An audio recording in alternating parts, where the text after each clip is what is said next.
এদিকে ফ্যামিলি কার্ডের উদ্বোধন ঘিরে কড়াইল বস্তিবাসীদের মধ্যে বইছে আনন্দের জোয়ার। প্রধানমন্ত্রীর আগমন উপলক্ষে নেওয়া হয়েছে বিশেষ নিরাপত্তা ব্যবস্থা, পাশাপাশি প্রস্তুত হয়েছে অনুষ্ঠান স্থল।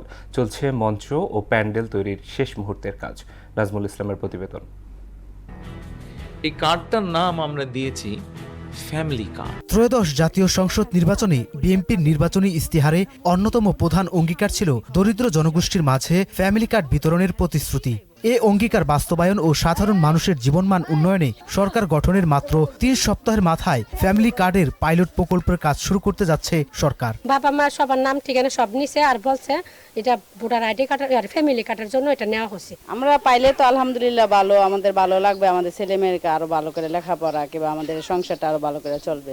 আমগরে ছবি নিছে এবং কি আমগরে ফ্যামিলি কার্ড দিতাছে। হে আসার পরে আমগর অনেক উপকার হয়েছে। ফ্যামিলি কার্ড দিয়ে সন্তান নিয়ে যা পাই আমরা চলতে পারি। রাজধানীর করাইল বস্তিতে আনুষ্ঠানিকভাবে এই কার্যক্রমের উদ্বোধন করবেন প্রধানমন্ত্রী তারেক রহমান। তার আগমনকে ঘিরে আনন্দিত বস্তিবাসী। আমাদের প্রধানমন্ত্রী নতুন অবস্থায় আমাদের এখানে আসতেছে, আমাদের খুবই খুশি, আনন্দিত। তারেক রহমান আসতেছে, আমরা সবাই খুশি। প্রধানমন্ত্রীর আগমনকে কেন্দ্র করে করাইল বস্তিতে জোরদার করা হয়েছে নিরাপত্তা ব্যবস্থা, পাশাপাশি প্রস্তুত হয়েছে অনুষ্ঠান স্থল। চলছে মঞ্চ ও প্যান্ডেল তৈরির শেষ মুহূর্তের কাজ। তো আমরা 7 তারিখ কাজ ধরছি, তো আজকে আশা করছি সারা রাত লাগলো আমরা কাজ শেষ করব।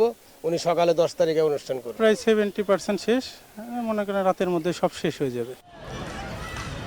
আগামীকাল করাইল বস্তির এই টিএনটি মাঠেই বস্তিবাসীর মাঝে ফ্যামিলি কার্ড তুলে দেবেন প্রধানমন্ত্রী তারেক রহমান।